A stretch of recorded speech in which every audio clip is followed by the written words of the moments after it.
यसरी हामीले मोमोलाई विभिन्न सेप दिएर बनाउन सक्छौँ। आज चाहिँ मैले पर्क मोमोलाई 3वटा सेपमा बनाएको छु। अनि यसमा हामीले के मसला राख्नुपर्छ जसले गर्दा मोमो एकदमै स्वादिष्ट बन्छ। सम्पूर्ण जानकारी दिनेछु। भिडियो अन्तिमसम्म हेरेर साथ दिनुहोस् होला। हेलो फ्रेन्ड्स, नमस्ते। अम्बुकुक्समा यहाँहरू सबैजनालाई स्वागत छ। भिडियो मन परे एक लाइक अवश्य गरिदिनुहोला। नयाँ साथीहरूले च्यानललाई सब्स्क्राइब गर्न नबिर्सिनुहोला। आउनुहोस् आजको रेसिपी सुरु गरौँ। यसको लागि मैले पर्क लिएको छु 700 ग्राम। हेर्नुहोस् त, यसलाई मैले राम्ररी धोएर पानी तारेर यसरी सुक्खा बनाएर लिएको छु। अब यसलाई हामीले किमा बनाउनु पर्ने हुन्छ। किमाको लागि मैले चाहिँ यसलाई घरैमा आफैले सुरुमा सानो सानो गरेर किमा काटेँ। अनि त्यसपछि फेरि यसलाई ग्राइन्डरमा राखेर मजाले एकचोटि घुमाएँ। हेर्नुहोस् त, एकदमै मसिनोसँग यसरी बनेको छ। ल हेर्नुहोस् त, यत्तिको भएपछि अब हाम्रो मोमो एकदमै राम्रो बन्छ। यसलाई अब म छोपेर एक साइडमा राख्छु। अनि हामीलाई प्याजको आवश्यकता पर्छ। प्याजलाई पनि हामीले सानो गरेर काट्नुपर्छ। यहाँ मैले 3वटा, हेर्नुहोस् त, यत्रो साइजको मैले प्याज लिएको छु। यो 3वटा प्याज चाहिँ हामीले मजाले सानो सानो गरेर काट्नुपर्छ। यो प्याज लगभग 400 ग्राम छ। हेर्नुहोस् त, मैले यो प्याज काटेर रेडी गरिसकेँ। अब चाहिँ यो किमामा हामीले प्याजलाई राखेर मिक्स गर्नुपर्ने हुन्छ। हामीले मोमो बनाउँदा मासुको मात्राभन्दा प्याजको मात्रा अलिकति थोरै राख्नुपर्छ साथीहरू। साधारण तरिकामा असाध्यै मिठो मोमो बनाउनको लागि यी टिप्सहरू फलो गर्नुहोला। अब यसमा हामीले काटेको हरियो धनियाँ मजाले मिलाउनुपर्छ। अनि यो अदुवा पेस्ट 1.5 टिस्पुन राख्दैछु। त्यसै गरेर अजिनामोटो 1/2 टिस्पुन राख्दैछु यहाँ। अनि थोरै हामीले यहाँ कुकिङ ओइल पनि, यो सनफ्लावर ओइल पनि 2 टेबल स्पुन जति मैले यहाँ राख्दैछु। त्यसै गरेर स्वाद अनुसार हामीले नुन राख्नुपर्ने हुन्छ। अब यसलाई हामीले एकदमै मजाले मिक्स गर्नुपर्छ। यहाँ मैले हातैले यसरी मिक्स गर्दैछु। यहाँ मैले कुकिङ ओइल थोरै राखेको छु किनभने पर्कबाट आफै तेल निस्किन्छ। त्यसैले हामीले पर्कको मोमो बनाउँदा तेल थोरै मात्रै राखे पनि पुग्छ साथीहरू। यसरी मोमो बनाउँदाखेरि मोमोको एक्चुअल टेस्ट पाउनका लागि यी सामग्रीहरू बाहेक हामीले कुनै पनि मरमसलाहरू एड गर्नु पर्दैन साथीहरू। अब यो किमा मैले मजाले मिक्स गरिसकेँ। यसलाई म साइडमा राख्छु। अनि अब हामीले यहाँ मैदा गुन्नुपर्ने हुन्छ। यसको लागि मैले ठुलो बल लिएको छु। यसमा मुछ्न सजिलो हुन्छ। अब यहाँ म मैदा राख्दैछु। 600 ग्राम जति मैले यहाँ मैदा राखेँ। अब यसमा हामीले स्वाद अनुसार नुन राख्नुपर्छ। अनि नुन र मैदा मजाले सुरुमा यसरी मिक्स गर्नुपर्छ।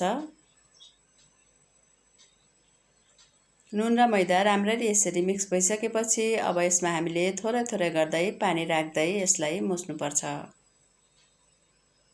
मैदामा हामीले गहुँको आँटा पनि मिसाएर बनाउन सक्छौँ साथीहरू। तर आज चाहिँ मैले मैदाको मात्रै बनाउँदैछु। यो मैदा मुछ्दाखेरि हामीले एकदमै गिल्लो बनाउनु हुँदैन अनि धेरै टाइट पनि बनाउनु हुँदैन। यसरी मैले मैदालाई राम्रोसँग मोलिसकेँ। यो ठिक्कको नरम भएको छ। हेर्नुहोस् त, यसलाई मैले चिल्लो बनाइसकेँ। अब यसलाई छोपेर हामीले 10 मिनटदेखि आधा घन्टासम्म राख्नुपर्छ। त्यतिन्जेल म यहाँ अचारको तयारी गर्नेछु। मोमोको लागि एकदमै टेस्टी अचार बनाउनु पर्ने हुन्छ। त्यसैले यहाँ म सुरुमा बदाम भुट्न लागेँ। बदामलाई नडराइकन यसरी कन्टिन्यू चलाउँदै हामीले भुट्नुपर्छ। यसको कलर पनि अब हेर्नुहोस् त चेन्ज भइसकेको छ। यो बदाम अब मजाले भुटिसकेको छ। यसलाई म साइडमा एउटा प्लेटमा निकाल्नेछु। अनि यसै प्यानमा थोरै तिल राखेर यसलाई पनि म भुट्दैछु। बदाम र तिल मिसाएर हामीले अचार बनाउँदा असाध्यै मिठो हुन्छ साथीहरू। अब यो तिलको पनि कलर चेन्ज भइसकेको छ। हेर्नुहोस् त, यो पनि मजाले भुटिसकेको छ। यसलाई पनि म एउटा कचौरोमा निकाल्नेछु। अब यही प्यानमा म थोरै तेल राख्दैछु, लगभग 1 टेबल स्पुन जति। अनि यसमा 3-4वटा हरियो खोर्सानीलाई मैले पुर्याउँदैछु। खोर्सानी चाहिँ हामीले यसमा अझै धेरै पनि राख्न सक्छौँ साथीहरू। मैले चाहिँ अचारमा पिसेको डल्ले खोर्सानीको पेस्ट राख्नेछु। त्यसैले यहाँ मैले थोरै मात्रै खोर्सानी पुर्याउँदैछु। अब खोर्सानी हल्का भुटिएपछि यसमा म प्याज राख्दैछु। यो प्याज मैले सानो साइजको प्याजलाई आधा मात्रै राख्दैछु। यो प्याज र खोर्सानीलाई अब एकछिनसम्म भुट्नुपर्छ। यसरी प्याज भुटेर बनाएको मोमोको अचार एकदमै स्पेसल हुन्छ साथीहरू। यो प्याज अब अलिअलि भुटिसकेको छ। यसमा म थोरै बेसार राख्दैछु। बेसार चाहिँ हामीले यसरी तेलमा राखेर भुट्यौँ भने बेसारको काँचो गन्ध आउँदैन साथीहरू। त्यसरी नै थोरै यहाँ रेड चिल्ली पाउडर पनि एड गर्दैछु। यसले पनि अचारको एकदमै राम्रो कलर आउँछ। यसलाई पनि अब यसरी मिक्स गरिदिनुपर्छ। अब प्याज यतिको भुटिएपछि यसमा हामीले टमाटर एड गर्नुपर्छ। यहाँ मैले 6वटा टमाटरलाई यसरी लामो लामो कट गरेको छु अनि म यसलाई यहाँ राखेर एकछिन प्यानमा मिक्स गरेर यसमा थोरै नुन पनि एड गर्नुपर्छ। नुन एड गर्नाले टमाटर मजाले छिट्टो गल्छ। अब यसलाई पनि एकछिन यसरी चलाएर छोपेर हामीले एकदमै लो फ्लेममा 2-3 मिनटसम्म पकाउनुपर्छ। अब यो बदाम राम्ररी सेलाइसकेको छ। यसलाई हामीले हातले यसरी माडेर यसको बाहिरी भाग निकाल्न सक्छौँ साथीहरू। यो ननिकाली यसरी बनाउँदा पनि हुन्छ, तर यसलाई निकाल्नको लागि एकदमै सजिलो पनि हुन्छ। अब यसलाई हामीले मिक्सी जारमा राखेर पिस्नुपर्छ। यो सँगै म तिल पनि राखेर दुईटालाई एकैचोटि पिसेर निकाल्नेछु। यसरी यो पाउडर तयार भइसक्यो। अब यो टमाटर पनि पाकिसक्यो। हेर्नुहोस् त एकदमै मजाले पाकिसकेको छ यो टमाटर। यसको हामीले बोक्रा पातलो बोक्रा हुन्छ, यसलाई निकाल्दा पनि हुन्छ। ननिकाल्नको लागि मैले चाहिँ टमाटर सानो सानो गरेर काटेको छु। अब यसलाई हामीले ग्यासको फ्लेम अफ गरेर निकालेर एकछिन सेलाउन दिनुपर्छ। यो राम्ररी सेलाएपछि हेर्नुहोस् त अब यो सेलाइसकेको छ। यसलाई अब त्यो हामीले अहिले बनाएको पाउडरमा यसरी राख्नुपर्छ। अब यसमा हामीले काटेको धनियाँ पत्ता पनि राखिदिनुपर्छ अनि खोर्सानी आफ्नो स्वादअनुसार राख्न सक्छौँ। खोर्सानी चाहिँ यहाँ मैले डल्ले खोर्सानीको पेस्ट 2 टीस्पुन राख्दैछु। अब यसलाई पनि एकचोटि मजाले पिसेर ल्याउनुपर्छ। ल हेर्नुहोस् त, हेर्दै एकदमै खाउको लाग्ने यो मोमोको अचार बनेर तयार भइसकेको छ साथीहरू। नुन हामीले टमाटर पकाउँदै लगाइसकेको छौँ। यदि कम भयो भने यति बेला हामीले थप्न सक्छौँ। अब यो अचारलाई यसरी म एउटा कचौरामा खनाउने छु। अब यसमा पनि माथिबाट थोरै हरियो धनियाँ पत्ताले गार्निस गरिदिनुपर्छ। अब हेर्नुहोस् त यो मोमोको अचार एकदमै टेस्टी बनेर तयार भइसकेको छ। हेर्नुहोस् त, हेर्दै खाउको लाग्ने। यसलाई हामीले मोमोसँग मात्रै होइन, भात रोटी जेसँग पनि खान सक्छौँ। फ्राई राइससँग एकदमै मिठो हुन्छ साथीहरू। यसलाई म छोपेर साइडमा राख्छु। अब यो हाम्रो मैदा हेर्नुहोस् त, अब चाहिँ हामीले मोमो बनाउन सुरु गर्नुपर्छ। अब यसलाई हामीले एकचोटि यसरी मुछेर सानो सानो डल्ला बनाएर मोमोको लागि रोटी बेल्नुपर्छ। हामीले यसलाई हातले पनि गर्न सक्छौँ, तर छुरीले हेर्नुहोस् त एकदमै राम्रोसँग काटिन्छ। सजिलो हुन्छ छुरीले काट्न। अब यो एउटा भागलाई चाहिँ म यसरी लामो लामो बनाएर यसको सानो सानो फेरि डल्ला बनाउने छु। हेर्नुहोस् त कस्तो राम्रोसँग काटिन्छ छुरीले, सजिलो हुन्छ, एउटै साइजमा काटिन्छ। अब यसको हामीले एउटा एउटा पिसलाई यसरी डल्ला बनाउँदै चिल्लो बनाउँदै राख्नुपर्छ। यसो गर्नाले हामीलाई बेल्न सजिलो हुन्छ। अब यति डल्ला बनाइसकेँ। अब यसलाई म एउटा भाँडामा यसरी राखेर एउटा एउटा गरेर बेलेर मोमो बनाउन सुरु गर्दैछु। अब यो किमा राख्दै हामीले मोमो बनाउनु पर्ने हुन्छ। यसलाई म एकचोटि फेरि चलाइदिनेछु यसरी। अब यसरी हामीले मोमोको डल्लालाई सबैतिर समान रूपमा बेल्नुपर्छ। कोही ठाउँ मोटो कोही ठाउँ पातलो गरेर बेल्नु हुँदैन। यसलाई धेरै ठुलो पनि बेल्नु हुँदैन र धेरै सानो पनि बनाउनु हुँदैन। यत्तिको भए ठिक्कको हुन्छ। हेर्नुहोस् त, अब यो एउटा रोटी बनेर तयार भइसक्यो। त्यसरी नै म अर्को डल्ला पनि बेल्नेछु। मोमोको डल्ला हामीले सानो सानो बनाउनुपर्छ र यो रोटी बेल्दा एकदमै पातलो पातलो हुनुपर्छ। यसले गर्दा मोमो एकदमै टेस्टी हुन्छ। ल यसलाई पनि मैले अब बेलिसकेँ। यसलाई पनि म साइड लाग्छु अनि सबै रोटीहरू यसरी म सुरुमा बेलेर तयार गर्नेछु। अनि अब चाहिँ एउटा एउटा गरेर मोमो बनाएर राख्नेछु। सुरुमा हामीले थोरै किमा लिएर यसरी राख्नुपर्छ अनि हातले हेर्नुहोस् त यसको यसरी बिस्तार बिस्तार गर्दै बटार्दै यसरी बेर्दै लानुपर्छ। अब यो एउटा मोमो बनेर तयार भइसक्यो। सिम्पल मोमो हेर्नुहोस् त। त्यसरी नै अरू एउटा बनाएर देखाउने छु म तपाईहरुलाई। थोरै किमा राख्नुपर्छ सुरुमा। यति राखे पुग्छ। अब यसलाई हेर्नुहोस् त, यसरी बटार्दै बटार्दै माथिल्लो भागलाई चाहिँ हामीले बटार्नुपर्छ। तल्लो भागलाई यतिकै ल्याउनुपर्छ अनि माथिल्लो भागलाई चाहिँ हामीले फोल्ड गर्दै ल्याउनुपर्छ। यसरी हाम्रो यो अर्को मोमो पनि बनेर तयार भइसक्यो। यसरी सबै मोमो बनाइसकेपछि यसमा हामीले स्टिम गर्न अगाडि यसरी तेल राखिदिनुपर्छ। तेल राखेनौँ भने मोमो यहाँ टाँसिन्छ र निकाल्दाखेरि मोमो फुट्छ। त्यसैले हामीले मजाले यसमा सुरुमा तेल राख्नुपर्छ अनि एउटा एउटा गर्दै मोमो यसरी सजाएर राख्नुपर्छ। बीचबीचमा अलिअलि ठाउँ राख्नुपर्छ जसले गर्दा स्टिम माथि आउनेछ अनि मोमो मजाले पाक्नेछ। यसरी हेर्नुहोस् त। यसरी एउटा भाँडामा मोमो राखिसक्यो। अरू बाँकी भाँडाहरूमा पनि त्यसरी नै मजाले तेल लगाएर अनि मोमो राखेर स्टिम गर्नुपर्छ। अब मोमोलाई स्टिम गर्नको लागि यहाँ मैले खानेपानी राख्दैछु आधा भाँडा जति। आधा भाँडा पानी राख्नाले आधा भाँडा चाहिँ पकाउँदा सुक्छ अनि आधा चाहिँ सुपको लागि रहन्छ। सुप पनि मैले एकैचोटि बनाउँदैछु। यो किमा गरेर निस्केको हड्डी पनि यहाँ राख्दैछु अनि एउटा टमाटर काटेर राख्दैछु। आधा प्याजलाई पनि राख्दैछु।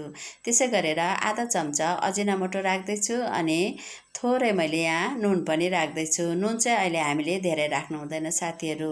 अब यसलाई हामीले ग्यास अन गरेर मजाले उम्लिन दिनुपर्छ। अब म अर्को तल्ला भाँडाको लागि अर्को स्टाइलमा मोमो बनाउँदैछु। यसमा हामीले किमा राख्ने सुरुमा अनि यो बिचको भागलाई लिएर अर्कोतिरको बिचको भागसँग जोड्ने अनि यो साइडकोलाई पनि यसरी जोड्ने अनि अर्को साइडकोलाई पनि हामीले यसरी नै ल्याएर बिचको भागलाई जोड्नुपर्छ। यसरी चारतिर चाहिँ ओपन हुन्छ। हेर्नुहोस् त। अब यो मोमो एकदमै राम्रो फुलको आकारमा बनेर तयार भइसक्यो। हेर्नुहोस् त। म फेरि अब एउटा बनाएर देखाउने छु। यसलाई बिचमा हामीले किमा राख्नुपर्छ अनि यसको रोटीको बिचको भागलाई तान्ने दुईतिरबाट अनि यो साइडकोलाई पनि यसरी बिचमा ल्याएर जोड्ने, अर्को साइडकोलाई पनि ल्याएर जोड्ने। हेर्नुहोस् त। अब यो एकदमै सजिलोसँग फुलको आकारमा यो मोमो बनेर तयार हुन्छ। साइडको भाग एकअर्कामा नजोडियोस् भनेर हामीले यसमा थोरै थोरै यसरी मैदा पनि राख्न सक्छौँ साथीहरू। हेर्नुहोस् त। यसरी यहाँ बिचमा अलिअलि मैदा राखिदिनुपर्छ। यसले गर्दा यो एकअर्कामा टाँसिँदैन। ल हेर्नुहोस् त। फेरि पनि यो मोमो बनेर तयार भइसक्यो। हेर्दा एकदमै आकर्षक देखिन्छ यो मोमो। अब यसलाई पनि हामीले भाँडामा मजाले तेल लगाएर मोमोहरू थोरै थोरै ग्यापमा राख्नुपर्छ अनि यसलाई मजाले स्टिम गर्नुपर्छ। अब म अर्को भाँडाको लागि अर्को तरिकाले मोमो बनाउँदैछु। हामीले किमा लिनुपर्छ अनि यो हेर्नु त साइड साइडलाई यसरी फोल्ड गर्दै फोल्ड गर्दै फोल्ड गर्दै आउनुपर्छ। वरिपरिसम्म सबै फोल्ड गरिसकेपछि हेर्नुहोस् त कस्तो मजाले एकैछिनमा यो मोमो बनेर तयार हुन्छ। हेर्दा नि एकदमै राम्रो देखिने फेरि एउटा बनाएर म तपाईहरुलाई देखाउने छु। यसरी हामीले बिचमा सुरुमा किमा लिनुपर्छ अनि यसलाई फोल्ड गर्नुपर्छ। हेर्नुहोस् त। यसरी फोल्ड गर्दै फेरि फोल्ड गर्दै यसरी ल्याउनुपर्छ। यो मोमोको माथिल्लो भाग चाहिँ ओपन रहन्छ। स्टिम गरिसकेपछि यसमा अचार राखेर खाँदा एकदमै टेस्टी हुन्छ साथीहरू। हेर्नुहोस् त कस्तो राम्रो। अब यसलाई पनि यसरी नै मजाले तेल लगाएर मोमोहरू राख्दै जानुपर्छ। यसरी हेर्नुहोस् त। अब यो पनि मजाले बनेर तयार भइसकेको छ। अनि यता पानी पनि हेर्नुहोस् त। यसरी सुरुमा हामीले मजाले पानी यसरी उमाल्नुपर्छ। अब चाहिँ हामीले एउटा एउटा गरेर भाँडालाई राख्दै जानुपर्छ। सुरुमा यो भाँडा राख्छु अनि यो मोमोलाई राख्दैछु म अनि अन्तिममा यो मोमोलाई राख्दैछु अनि यसलाई हामीले मजाले ढकनी लाएर हाई फ्लेममा 25 मिनट पकाउनुपर्छ। 25 मिनटमा यो मोमो हेर्नुहोस् त अब मजाले पाकिसकेको छ। म तपाईहरुलाई सबै मोमो देखाउने छु। यो हेर्नुहोस् त। यो पनि एकदमै राम्रोसँग पाकिसकेको छ। त्यसै गरेर यो अर्को हेर्नुहोस् त। यो पनि अनि सुप हेर्नुहोस् त। सुप त एकदमै राम्रोसँग बनिसकेको छ। यसलाई हामीले टमाटरलाई थोरै यसरी मेस गरिदिनुपर्छ। यसमा चाहिँ नुन पनि एकदमै पर्फेक्ट छ। थपगड गर्नु पर्दैन। त्यसैले यतिकै हामीले अब सर्भ गर्दा हुन्छ। अब म यो सबै थरी मोमोलाई प्लेटमा राखेर देखाउने छु। यो 3वटा एक थरी मोमो अनि यो अर्को थरी मोमो 3वटा। त्यसै गरेर यो अर्को थरी मोमो हेर्नुहोस् त। यो सबै थरी मोमो एकदमै टेस्टी भएको छ साथीहरू। अब यो सुप हेर्नुहोस् त, सुपमा हामीले केही राख्नु पर्दैन, यति भए एकदमै टेस्टी हुन्छ यो सुप। अब यसमा हामीले थोरै हरियो धनियाँ पत्ता अनि काँचो काटेको यो प्याज, यसमा हामीले अलिकति खोर्सानी अचार पनि राख्न सक्छौँ, तर यसमा अब थोरै कागतीको रस मात्र राख्दा पनि एकदमै टेस्टी हुन्छ। ल हेर्नुहोस् त, यसरी हामीले यो सुपसँग यो मोमो खाँदा असाध्यै मिठो हुन्छ। अब हामीले यो अहिले बनाएर राखेको यो अचार हेर्नुहोस् त, एकदमै टेस्टी यो अचार। त्यसै गरेर हामीले यो अर्को अचार, यो चाहिँ खोर्सानीको मात्रै हो, धेरै पिरो खानको लागि। म तपाईहरुलाई एउटा मोमो देखाउने छु कतिको जुसी भएको छ भनेर। यो हेर्नुहोस् त, यो मोमो यसको भित्र एकदमै जुसी हुन्छ साथीहरु, एकदमै टेस्टी हुन्छ यसरी बनाएको मोमो।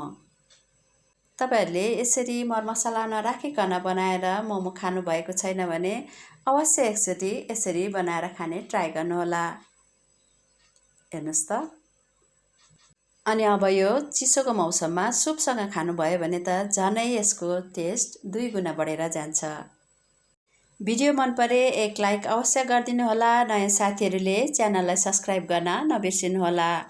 आगामी दिनहरुमा अझै राम्रो भिडियोहरुको नोटिफिकेसन पाउनको लागि साइडको बेल आइकनलाई पनि प्रेस गरेर राख्नु होला। भिडियो अन्तिमसम्म हेरेर सम्पूर्ण जानकारी लिनुभएकोमा थ्यांक यू सो मच।